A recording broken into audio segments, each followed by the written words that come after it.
Hello, ladies and gentlemen. Welcome to Below the Line. My name is Andres Ramirez, and I'm live from where, sir? Bill, Vancouver, BC with me. Yeah, we're doing another live show. Last one for maybe we'll see for the next episode. Yeah. Talk about 2026, and I believe this is our 50th episode, Zach. It is? Holy Wait, let jeez. me double check. It might be. So we are at.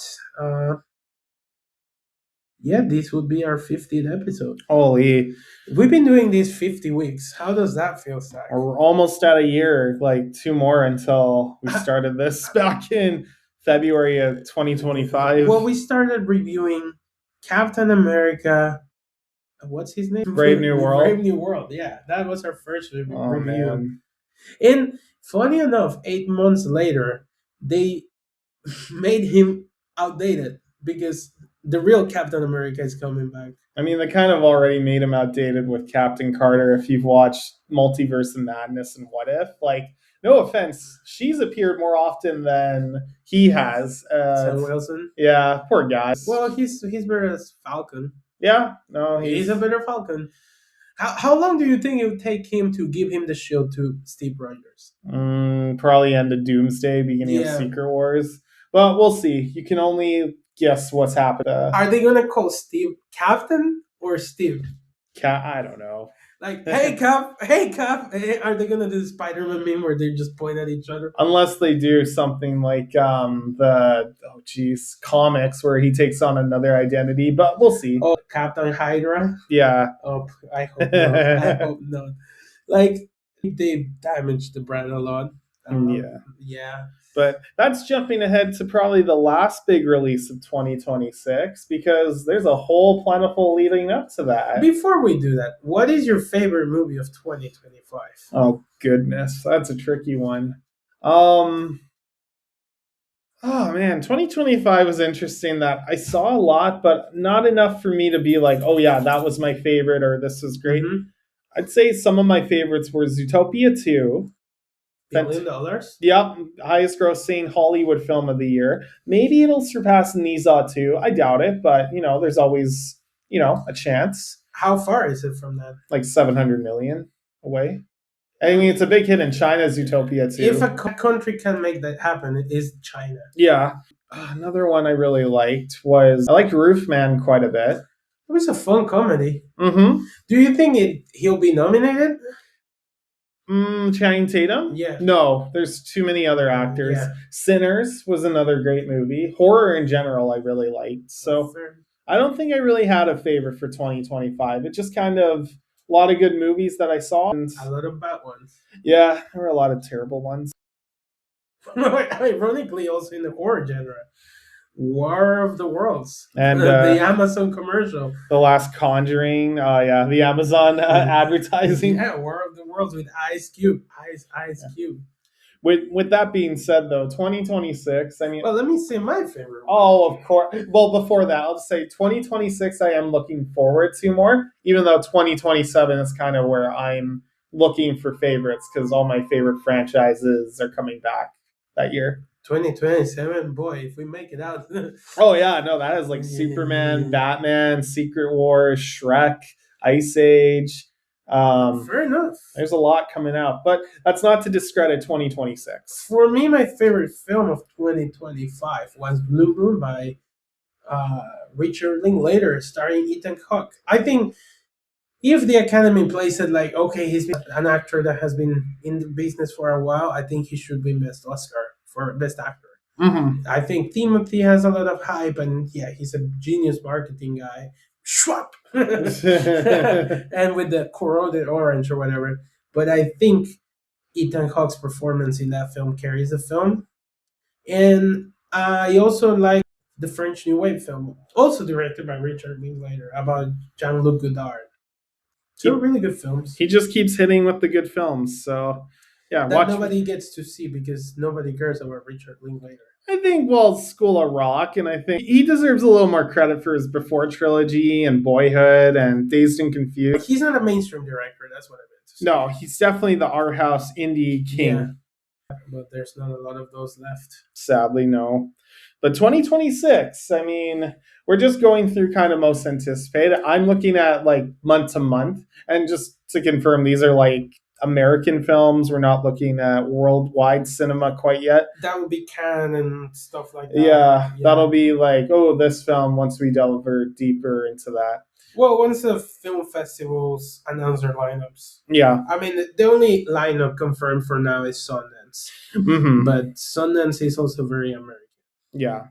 With that said, the first for January that I'm kind of looking forward to is an original film, Primate. Oh, that comes in the 9th. Yeah. Are you excited? Yeah, no, I don't know. It's just a killer monkey. It's never been done before. Or, I mean, the monkey. It's one of Oscar the only Perkins. original films by Paramount. Yeah. In the next 2 years or so. Well, they're still recovering from their merger with Skydance. No, I mean in the sense that Paramount, Skydance, they're really relying on franchises, and this is one of their only original ones. Yeah.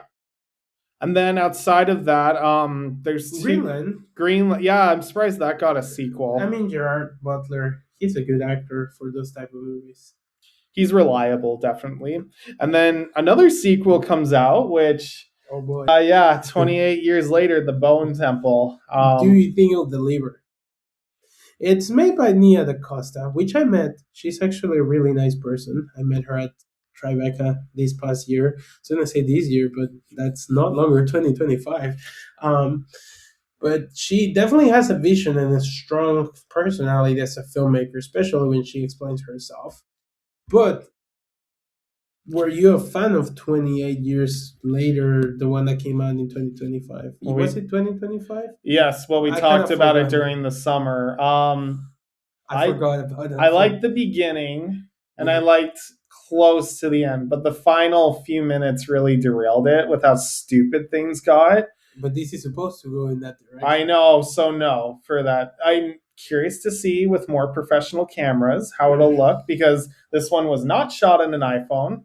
Ralph Fiennes has a bigger role in this one, and I guess Cillian Murphy does appear in the final minutes. It's just a sequel. That is going to happen now. So I'm really this is like The Last of Us Part 2 for me to get to something that I want to see with 28 Years Later Part 3. So the end question, no. And if she likes to explain herself, explain the Marvels and explain her take on Candyman. But you cannot speak bad of Kevin Feige. And by the way, Kevin, if you're listening to this, which I highly doubt, we're both nerd fans of the comic books. He's a producer. I'm a director. You should bring us on board to direct. What would you like? The next X-Men? No, they already have an X-Men director. Oh, okay. What's the franchise we could step in? I mean, I wouldn't mind another Wolverine or another... Let us do like a Wolfman or something like that. Like something that people don't care, so we can experiment. But then next, the last one is a more independent kind of film, Return to Silent Hill. That comes out in January? Yep. When? The 23rd. Oh, my list is there. I mean, it's very independent. I'm curious, because this is a sequel to the original Silent Hill. What about Mercy? Without Mercy? No, Mercy, the Chris Pratt film. Oh, yeah, that AI-generated knockoff of Minority Report. I don't know. Sam Raimi's newest film. That comes out in the 30th. Yes, I never got to that one. Rachel McAdams and Dylan O'Brien. Yes, I'm very excited for that one. Send Help. That one will be great. Could be really good or really bad. It's Sam Raimi. Like, even if it's bad, it's going to be 50-50. So great. He's like enemy. Even his bad stuff, I really get a kick out of. Oh yeah, Spider-Man 3 is really good. And Rachel McAdams is one of those. And then Markiplier, the YouTuber, has his own film, Iron Lung, coming out. So a lot happening this month. Oh, and I guess Charlie XCX's film that I'm probably not going to watch the moment. I guess the biggest opening is in February is Wuthering Heights. Yes. Jacob Elordi. That one. And Scream. Yep. And Margot Robbie. It's going to be interesting to see. With Wuthering Heights, it's kind of similar to Nosferatu in that it's an erotic gothic take of... I don't even know what it's about. It's based on a novel. That's kind of 50 Shades of Grey for English Victorian. There's The Strangers Chapter 3 finally putting a mercy kill to that terrible trilogy that's come out over the course of a year and a half. There was a trilogy. Oh yeah, this is chapter 3, and they're all the same. I have not seen either the first or the They're second one. bad, man. Goat from Sony. I know some people working on that, and I'm very excited to see Oh, the one stuff. about basketball. Yeah, It seems like it could be a hit or a miss. I think it'll shoot for the dunk. Maybe you can invite people over the podcast. I would love that to kind of discuss what into making. I think that would be really helpful. Because that film looks like Spider-Man, but basketball. It's Sony style. It's some Mitchell's versus Machines. What seems more like Spider-Verse. Well, in terms yeah. of the animation. And like it's meets the Looney Tunes basketball jam or whatever. And then you mentioned Scream 7. How do you feel about the controversy surrounding that Melissa film? Barrera, the Mexican actress? Yeah. Because of things that we shall not disclose in this podcast because we don't want us to get banned from all platforms. I will just say this.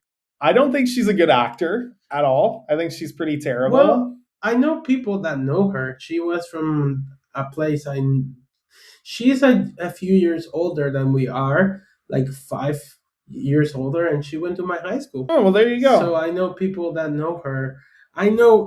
So a friend of mine, well, he's not a friend, he was my teacher. His name is Carlos Algara. His wife is Chofa Garza, and they were friends, and they starred in a play together when they were in college in Monterrey. So I know people that know her directly. That's cool. I'm sorry to say, I'm not a big fan of her acting style, especially with these Scream movies. She was fine. I didn't care. I thought Jenna Ortega was kind of She was carrying the franchise. Oh, yeah. And now that she's gone, I mean, I'm glad they brought Nev Campbell back into the fray and Kevin Williamson directing, but yeah. And then we have, in March, the next Pixar movie that could bomb, Hoppers. Avatar for kids, I guess. They even mentioned it in the movie. Daniel Craig? What about him? Daniel Chung, sorry. I was like, Daniel Craig's not in that movie. Meryl Streep. Yep, she plays the bad guy, so we will see. And then Maggie Gyllenhaal steps behind the camera to make another adaptation of The Bride of Frankenstein.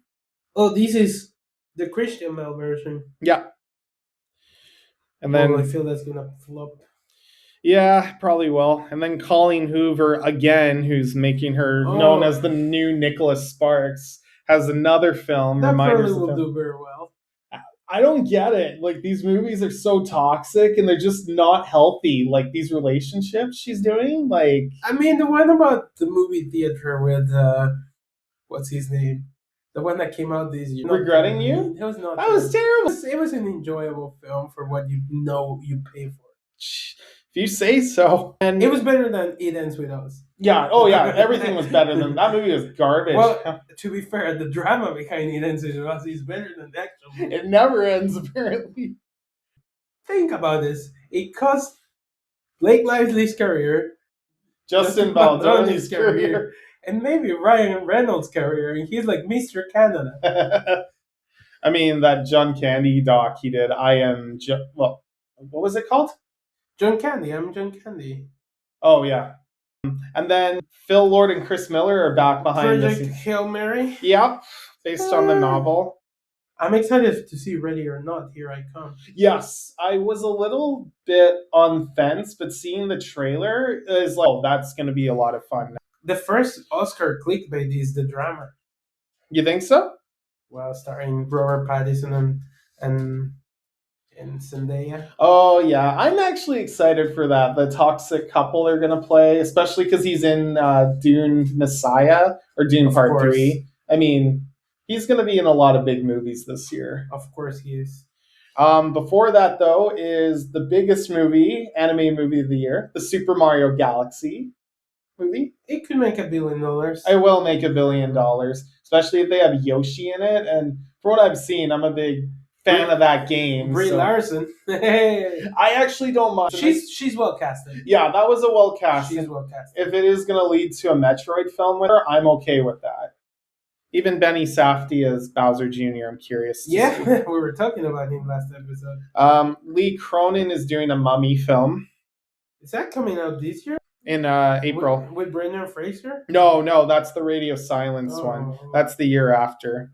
And then probably the biggest music biopic of all time, Michael. Do you think it'll make $1 billion? It'll break industry records. Wait.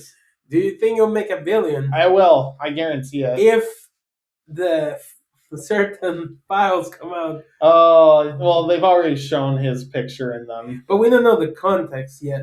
Well, yeah, true. So do you think it could make $1 billion if we know the context of why those pictures are His music extends even him. Like, it's still... Fair enough. I think so, too. Yeah. And then... Do you think it'll be nominated? I doubt it. That is a no. But I know for a fact it's going to do well. I think if they would have released it in October, it would have.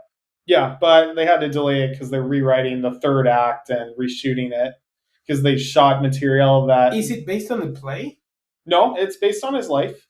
But there's a play that is based on his life. There's an MJ musical. I don't think it's based on it. I think it's just based on his life. It's a regular bio. Next up is for me, and sorry, we're kind of just looking at all these big roles. Devil Wears Prada? Yeah. I don't know what they're going to do with that one, but it had a lot of views on YouTube. And either it's the best film of the year or it's a massive flop. And then Angel Studios makes its comeback with their take on Animal Farm. That looks terrible. What about Mortal Kombat? Yes, that I was disappointed, got delayed, but now that's coming out in May, I'm very excited to... Who do you think will win May? Mortal Kombat or... The Return of Star Wars? Yep. I think Mandalorian will win. Star Wars is coming back. It may not be doing well tracking-wise on the trailer, but I am excited to see a Star Wars movie again. Have you seen the third season? The Mandalorian? Yeah. Oh, yeah, I did. It's terrible. The problem is it's not based on The Mandalorian. This film looks to be based on The Mandalorian. Well, okay, let me explain. Isn't it season 4, but with a higher budget? Pretty much, but okay, for context, guys. It's basically Stranger Things season 5, but done well. Yeah. In a big screen. Season 3 of Mandalorian was based on Bo-Katan. And Bo-Katan was a mistake to focus on because she didn't need to be. We had the Clone Wars. We had her as a supporting character. So season 3, they did the gender swap thing? Well, no, it's like he's still a major part, but it became about the culture, and Bo-Katan was the center of it. Getting the sword. Yeah, because the Mandalorian and Grogu were just supporting in her quest. This one, the adventure is back squarely on them. So I'm excited to see their adventure continue. Do you think they'll give him a lightsaber? Maybe. He should get a lightsaber. That'd be cool. And then going into June, I mean, we've got a big one, Masters of the Universe, directed by Bumblebee's Travis Knight. It could be really good or it could be really bad. I liked Bumblebee a lot, and Travis Knight's a pretty good director. Except it has Jared Leto. Yeah, I need to see what he looks like at Skeletor. He ruins every film that he's a part of. What about Disclosure Day? That I'm curious about. Do you think it could be Spielberg's last hurrah as a sci-fi director? This is it for him. I can't imagine him doing another sci-fi film after that. I like the trailer, though. The usage of the phones and the lights to get people. The guy is known for doing that lens flare kind of light style. That J.J. Abrams stole. Well, I think this completes his trilogy, right? Of UFO films. Yeah. Because he did E.T., Close Encounters, and now Disclosure Day. Have you heard the conspiracy theory that this is actually aliens showing up in Earth for real? I believe it. That they've been using Steven Spielberg to soften the fact that they actually exist. E.T. was the first one to show that they're not so bad. Close Encounters was to show that they were intelligent, and this is where they were disclose everything to humanity. Have you heard that conspiracy theory? I have, yeah. And that is why the script has been so secretive and there has been no leaks, because it's actually aliens coming to Earth. Well, we'll have to wait and see. Yeah. And then a double banger, Scary Movie 6 and Toy Story 5 come out the same weekend. Weekend I Get Married, believe it or not. I'm actually excited for Scary Movie 6, The Return of the Wayans, and... So that's going to be your party? Yeah, going to see Scary Movie 6. And Toy Story? Well, we will see with Toy Story 5. I'm kind of... The rise of the iPad. Yeah, I roll my eyes with that premise. I'm like, it's so predictable. That's the plot. Yeah. And then at the end of the month, we conclude with Supergirl, Oof. the first not James Gunn led But DC James project. Gunn. Well, yeah, from what the trailer is very Guardians inspired. But again, we'll see. It's going to make or break this universe. He has to make it work because if not, he's going to be fired by the new boss. Yeah. Minions 3. That actually got leaked, believe it or not, the audio. It's called Minions and Monsters. Oh boy. Yeah, so that's gonna make $1 billion. Probably. To the rescue. And then the remake of Moana, which The Rock seems to have wanted. Either this makes $1 billion or if it flops terribly. We'll see. I mean, July's pretty stacked because the week after Moana, it's probably the biggest film of the year, The Odyssey. Or Cut Off. You really think Cut Off is going to outgross The Odyssey? The Jonah Hill directed is going to compete against Christopher Nolan's biblical epic. Maybe Ozempic helps. Yeah, he looks weird in that film, man. He looks... But The Odyssey already got criticism because apparently it's not historically accurate. It's based on a poem. It's based on old stories from Homer. Well, I mean, the suit. Who cares? It's meant to be a fantasy. It's not a Bible story or anything. Do you think it will make $1 billion? Yes. You think so? Oppenheimer almost made $1 billion. And yes, it was contributed to Barbie. But I do think that Nolan's kind of like the Spielberg of our generation. No way. I believe it. Spielberg is way better. Well, I'm not saying that he's better. I'm saying that he can bring in the box office revenue Spielberg did in the 90s. Maybe. I think it will have a huge opening. But I don't think it has a lot of repeat value. Well, I mean, it depends on the length because we don't know how long this thing is going to be. I mean, they say that he shot the most film ever human being has shot. And they use that new camera, which again, nobody will play with because Nolan's camera for IMAX. Yeah. I think it's really a masterpiece or it's a huge disappointment. And then the last two for the month, that's fair. Evil Dead Burn and Spider-Man Brand New Day. That's why I think it might not make the $1 billion. Because Spider-Man... We'll guarantee $1 billion. Because all the other Spider-Man films Do you think Spider-Man can take the premium screens from all the Odyssey? Probably. I mean, they have to work out. It's 2 weeks. It's 2 weeks. And if you don't see that film in IMAX, that film probably is not as good without IMAX. I agree with that. And you cannot even get IMAX because they're already sold out. Like, if you look New York City, they sold out like a year and a half before. Like, if you want to watch it on 70mm, IMAX, whatever, you cannot. It's already sold out. So good luck seeing it in a peasant theater. And then August is pretty quiet, but there's two I still want to see. One of them is Insidious. I want to see... Oh, yeah, Paw Patrol. And one of them is Insidious, because I'm surprised that franchise is still going. That's still alive? Yeah. And the other one is Coyote versus Acme. Fair enough. To me, that movie, considering it was left to kind of die, like it got picked up for distribution, I am excited to see this thing come to life. And then September, we've got Clayface, which is just The Substance, DC's take on it. Sense and Sensibility. With Daisy Edgar Jones. Yep, I'm excited to see another adaptation of that. Clayface is animated? No, Clayface is live action. I mean, he'll probably be animated. Zach Krager's take on Resident Evil. I will see. Which one is that one? That's Resident Evil on September. Is there a Resident Evil something? Yep. Zach Krager from Weapons and Barbarian is doing it. I don't see it in Variety's list. Oh, I'm looking at Wikipedia. Practical Magic 2. That I see. Never saw the original. And now we're going into October. We've got Alejandro Gonzalez's Tom. Yes, his Tom Cruise film Digger. So is this Tom Cruise's Oscar? I think it's his Oscar bait film. Probably yes. I think if he doesn't win it, he'll go back to making Mission Impossible for the rest of his life. And then, yeah, he will just come back. Mission Impossible Rebounded. Oh boy, The Social Reckoning. That's actually being filmed right now in Vancouver. except it's probably so bad. Yeah, it's Aaron Sorkin directing and writing, and I don't mind Sorkin as a writer, but as a director, his He work. came back to direct. Yeah, well, it was David Fincher who directed the original. Yeah, but that's what made it so work. Yeah, I don't like Jeremy Strong as the new Zuckerberg.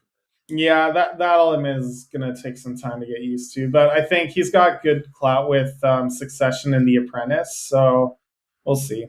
Yeah. Street Fighter comes out this month. Yeah, that's kind of everyone's reaction. And then M. Night Shyamalan's back with Remain, with a script by Nicholas Sparks. Okay. Well, oh yeah, because they wrote a book. Yeah. Is that based on the book they wrote? Yes. Oh, you can buy it on Indigo. And then Whalefowl. Whalefowl. That one is, I don't know who. Josh Brolin, Elizabeth Shue. That'll be interesting. And Austin Abrams. November will be quiet. We The are Cat in getting. the Hat.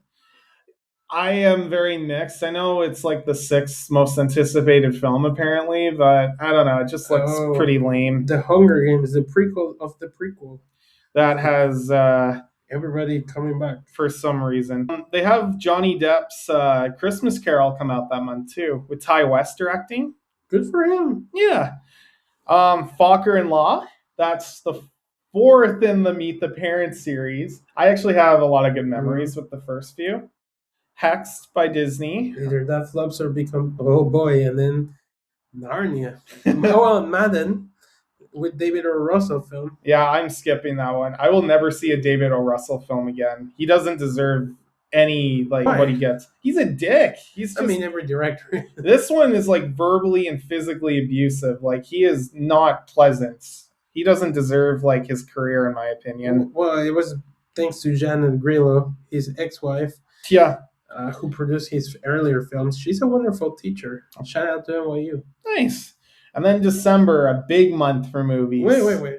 Narnia. You forgot Narnia. Yeah, we'll see. Narnia is Netflix, but they are releasing it in theaters for a few weeks exclusively. So it comes out on the 26th. Interesting.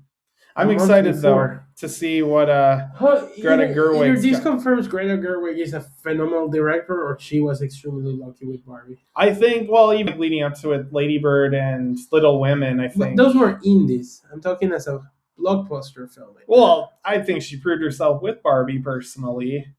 That was kind of, to me, my selling point was you're good with indies. Can you do a blockbuster? And that's where someone like Chloe Zhao failed. We'll see. Josh Trank failed. I think Narnia has action. It's a different type of blockbuster. Yeah. And then December, the big month. Violent Night with Stranger Things' David Harbour. I liked him as Santa in the first one. Jumanji 4. Holy, Jumanji 4. It's got to go. They all come back. Yep. I guess Karen Gillan is not in Avengers. Yeah, because that comes out a week after. Yeah, if it doesn't get delayed. I don't think it'll get delayed. It's too big to fail. Yeah. Disney needs that big movie for December. And Doom Part 2 comes out the same day. And Werewolf. And last but not least, the Angry Birds movie 3. And Werewolf. Yes. Nosferatu. Robert Eggers' take on werewolves. Yeah. Now he just needs to do Frankenstein and he's set. But yeah, 2026 is stacked. I'm very excited. What is your most anticipated film? As a fanboy, probably like Avengers. But I am very excited to see The Odyssey. I think that one is my most anticipated film. I just don't care about The Odyssey. That's fair. I'm excited because I'm a big fan of Nolan. I'm excited for the IMAX technology. Like, to me, but can you even buy a ticket? Oh, I'm going to. I'm going to try. Check it. They're already sold out. Well, I'll buy it the next day. I'm not going, like, right away. The whole week is already sold out. Oh, well, I'll go next week. It's fine. I mean, no, the story of The Odyssey. The first SpongeBob movie was basically an adaptation of The Odyssey. Fun fact for those folks. I think it's Avengers Doomsday. I think that's the biggest film of the generation. Yeah, well, until Secret Wars comes out. It's like 20 years in the making. I mean, with the cast of the X-Men, and then Secret Wars will be like the culmination of almost 30 years from the original Blade. To me, that's like a fanboy's ending. Oh boy, Kevin Feige just retired. That's how he should end his note on. Get the X-Men going, and then he'll retire. He'll in be peace. like, "See you guys later. You deal with the mess, Bobby Iger." Well, he's gonna be leaving soon, Bob Iger. Yeah, he will never leave. But with that being said, we are at time. Yeah. He's Jaro2096. I'm the Zach Houston. It was a pleasure talking to you today. Yes, As sir. always, especially live. I'm going to miss 50th this. episode. Our 50th episode. Yeah, we'll talk again soon, probably in our different countries. Maybe not. We'll see. We'll keep you guys posted. And yeah, follow us on Spotify, YouTube, and Instagram. We are Below the Line _podcast, and we'll see you soon. Bye-bye. Bye-bye.